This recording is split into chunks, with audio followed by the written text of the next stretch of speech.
All right, my friends, so we are back for our very last week of science experiments and lessons.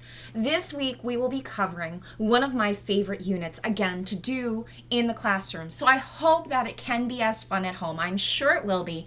And also, by doing it at home, you have the chance to take it further. Remember that. If you are really interested in this unit, don't be afraid to look up more activities, more games, more experiments, more art projects, anything to keep yourselves learning. If you're thirsty for knowledge, keep looking for everything to quench that thirst. This week, we will be covering bubbles. Everybody loves bubbles. Bubbles are super fun.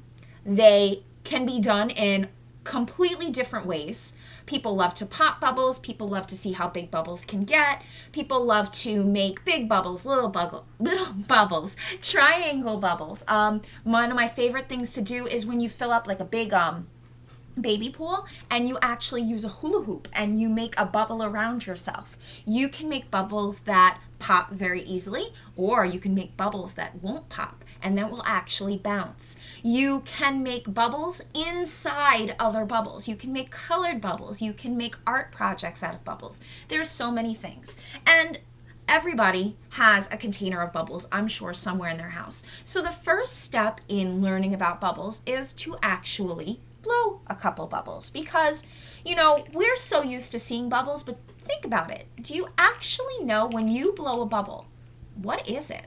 What are you actually doing? What is actually being created? Well, we know it's a bubble, but what is a bubble? So when we blow one, and look at them all going, let's see if I can get one to stay. Let's see if I can catch it. All right. This is a bubble. It is a circle because the hole that I blew it out of is a circle. And a bubble is a thin layer of water that is sandwiched between two layers of soapy molecules. So if you imagine a sandwich, say it's a peanut butter sandwich. You have the bread, that would be a soapy layer. Then you have the peanut butter, that is that thin layer of water that's in between. And then you have another piece of bread, that is, it popped. That is another soapy layer of molecules. Now that soapy layer, it is a circle. And it surrounds it. It makes it a film. It literally goes around in a circle. And what is inside of it is a bubble of air. That film of soap protects a bubble of air. And what happens is sometimes that film, that soapy outside, that soapy line, sometimes it's really thick, sometimes it's really thin. When it's thick or thin, that's when we start to see the different colors in a bubble. It's iridescent. That's when we see a little bit of rainbow colors. We see a little bit of blue, we see a little bit of purple, a little bit of pink, sometimes a little bit of green, orange. You see different colors depending on what lights are around, what is reflecting in that filmy layer. As the bubble starts to dry out, when it evaporates, which means the water is basically being sucked out of it, that layer of soap that's surrounding the air bubble gets thinner and thinner and thinner until pop. It does pop because there's not enough of it to protect that air, and the air escapes back into the world around us.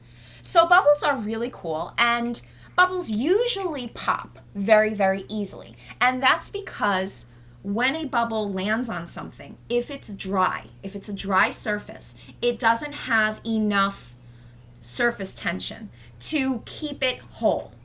When a bubble is in the air, what happens is again, like we just said, that layer of water, that layer of soapiness is actually evaporating and it disappears. So that is why bubbles pop. When we blow one, look at that one. Woo!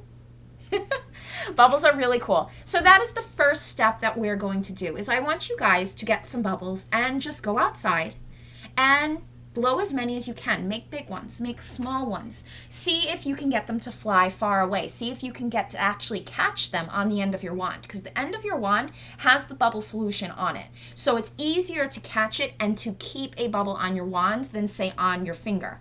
And just explore the bubbles. Blow a couple, pop them with your fingers, see if you can pop them with your head, with your elbows, with different tools around the house. and just really explore what a bubble actually is and see that when it pops, you can actually see that layer of soap, that filmy soap kind of explode, and you see the water just kind of come out a little bit. So I want you guys, like I said, to really just explore bubbles. The following activities and experiments that we're going to do, we are going to make different kinds of bubble solutions. There's actually 3 different solutions that we're going to make. Well, 4 if you have a bottle. So if you have a bottle of bubble solution, this is going to be your first bubble solution. Your second bubble solution is going to be a dish soap based solution. The third solution is going to involve vegetable glycerin, which is for bubble making a fantastic tool. Available at the school, I do have little containers that I filled with about 2 tablespoons of glycerin for you guys, and I wrap them in tin foil so hopefully they don't spill. If you need it, please go pick it up. They're in my bin. It is a great thing to have in the house, to be honest. So if you want to order yourself a little bottle of it from Amazon, that's where I get mine. It is absolutely amazing because we're going to do an experiment where we can actually make bubbles bounce, and they're not extremely difficult to do it, but it's very hard to pop these bubbles. And then our fourth solution is actually going to be a sugar-based solution.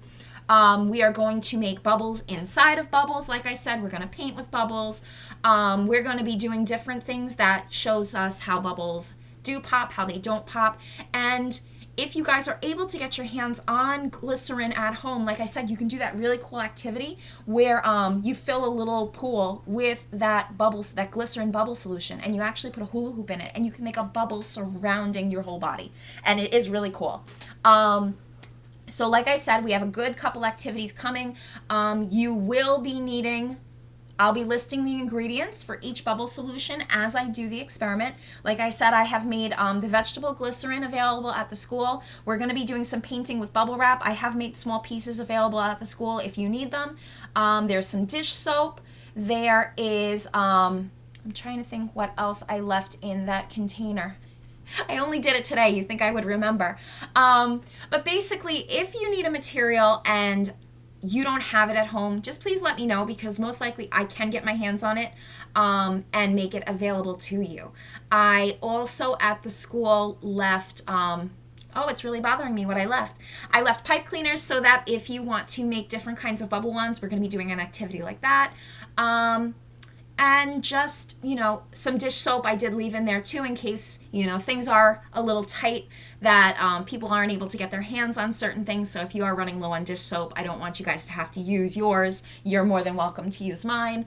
And we shall see. I can't wait to show you guys what's coming up. I know you guys are going to have a ton of fun, and I hope everybody has a great time making as many bubbles as you can. All right, so we'll be back in a few minutes for our first bubble solution. All right, see ya.